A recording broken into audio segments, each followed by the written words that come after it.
this was by far the most important game of Duncan Robinson's season. And the reason why is because he had a shift in not only 3 point makes, but just the way he went about it. He's been letting his 3 point shooting kind of dictate his inside game. Tonight, he basically let his inside game dictate the threes that quickly followed. So I just want to go through some of the reasons, some of the Duncan Robinson film, just because we haven't, mostly because we haven't been able to do it much, just because of a lot of the shooting things just haven't been there throughout this season.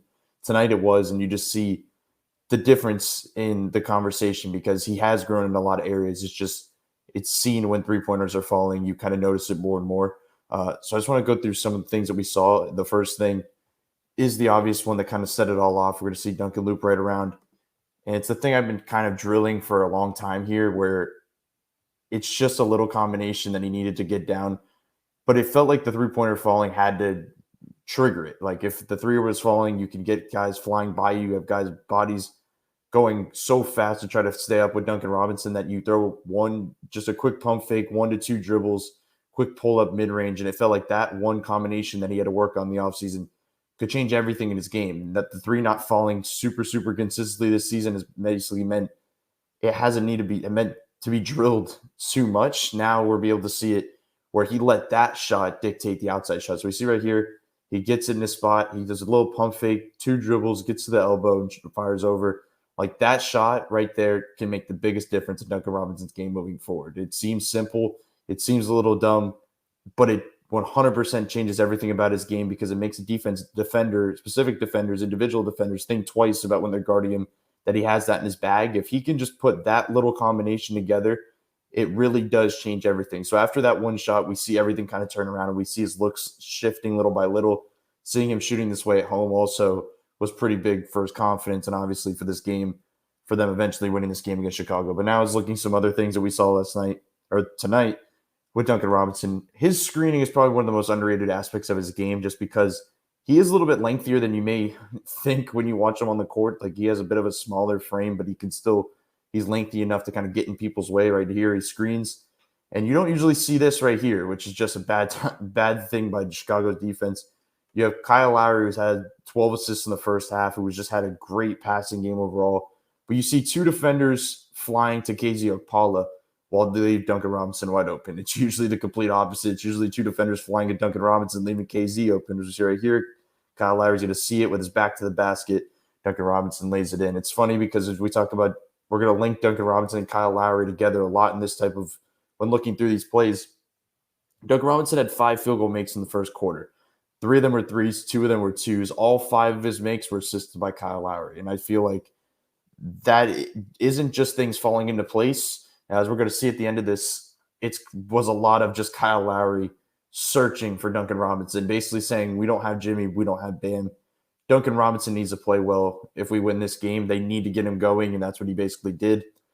As we continue to go through more of this, as we see Duncan Robinson on the opposite side, they're running something for him. They're running a quick handoff for him. As I go back one more time, just watch the way PJ can get guys free. When you see your Spo before games, after games, just constantly talk about PJ as a screener, it is not being overstated. Just look at the way he can basically clear out defenders. Look at the way right now the guy is guarding Duncan Robinson. He's basically blocking him from running around the 3-point line. He still gets taken out of this play. PJ screens for him, automatically taken out. Duncan Robinson comes around, fires over the top, and he hits it. The reason why that's important is we're going to see the similar thing again. Same type of play. PJ initial screen gets him lagging behind. Dedmon hands it off. So you see right here, he kind of cuts it tight around the screen where he's going to cut him off to try to chase him off the 3-point line. Duncan's way ahead of it. He's already going past the 3-point line. Now he can basically force a 2-on-1 if he wants to get there. Duncan doesn't even go for the pass. He goes all the way just because he knows he can go and get past the slower Vucevic, who's on his heels, who's awaiting kind of the pass that Duncan Robinson usually makes. He hasn't probably looking over film seen much of that from Duncan Robinson this season. That's a difference maker. It's a difference maker of just being able to read his individual defenders and be able to see the way he's cutting around screens, the screener, the handoff guy. It's just a difference. And it seems like so many reps with Bam Adebayo last season probably has done a lot for him just because he's seen every coverage of a DHO probably possible in the 2-year span. So it's just interesting to see him expand off it and be able to actually put the ball on the floor and be able to score in that way. Here's another instance. We're going to see something interesting here as I go back one more time of just Duncan manipulating defenders as well. He's going to come off this screen. KZ Okpala has the ball in his hand. There was some defensive miscues from Chicago all night. As we see right here, KZ's going to pass it to PJ.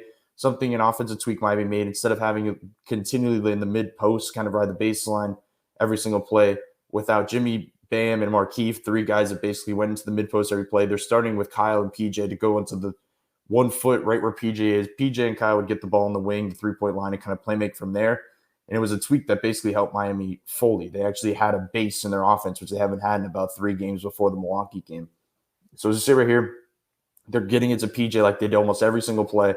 And Duncan's kind of standing here as a decoy to kind of throw it off a little bit. As we see right here, Casey's going to make the pass. Duncan's individual defender kind of bites on it in the lowest way possible. Kyle's already screening.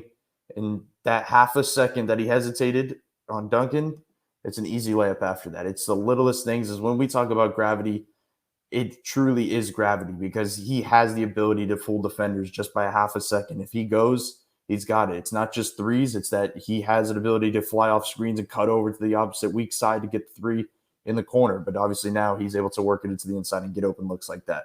The final ones I talked about earlier when I said Kyle had 5 assists for Duncan Robinson's 5 field goal makes in the first quarter.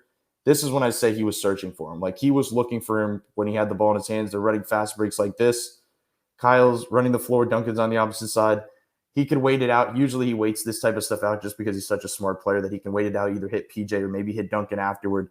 He is going to hit Duncan in stride right here no matter what. As I go back one time, just watch his head, watch his eyes where he's looking when he gets this ball. He's already looking at Duncan right here. Immediately hits Duncan on the wing. Duncan fires over the top of him like he usually does, and he hits it. Like that shot right there was very important just because it's early in the game. Kyle knows, Duncan knows, this whole team knows what Duncan Robinson can do as a shooter, but they also know how much he's needed to do that in a game like this. So Duncan Robinson be able to kind of, like I said before, change it up and let the 2 dictate the 3 is probably the biggest thing we could take away from this game. There's a lot of reasons why this was a big win, not only because this is a depleted 2 seed in the East right now, not only because they got a win without Jimmy and Bam and got other guys that were out, but just because they got confidence in Duncan Robinson to be able to find a way to do it. Not just because threes are falling, but able to find other ways to impact the game and get out of this type of funk that he's been in recently.